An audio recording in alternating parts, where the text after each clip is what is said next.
Ilang tsuper ng jeepney ang nagrereklamo matapos silang hindi makakuha ng 10 piso kada litrong fuel subsidy nang magpakarga sa isang gasolinahan sa Maynila kanina. Inimbestigahan daw yan ng Department of Energy. Ang mainit na balita hatid ni James Agustin.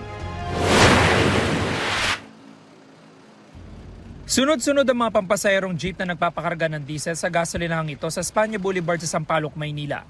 Isa ito sa mga gasolinahan sa Metro Manila na tinukoy ng gobyerno kung saan inisyal na pinatutupad ang 10 piso kada litro na subsidiya para sa PUV drivers.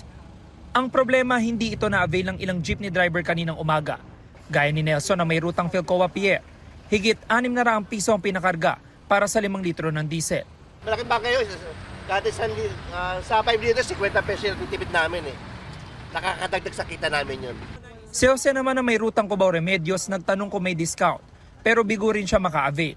Malaki tulong po yun kasi kumakarga po kami ng 20 liters mahigit sa isang araw. Tumangging humarap sa camera ang manager ng gasolinahan.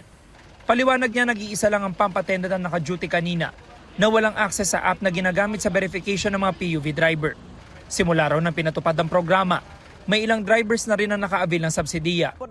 Sa panayam ng unang balita sa unang hirit kay Energy Secretary Sharon Garit, aalamin daw nila kung ano nangyari. Piling gasolinahan lang din daw ang kasali sa programa.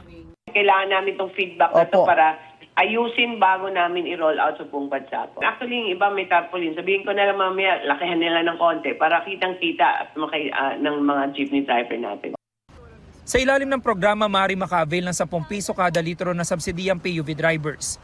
Limitado ito sa 150 liters kada linggo.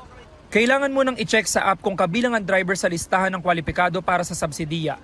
James Agustin, nagbabalita para sa GMA News.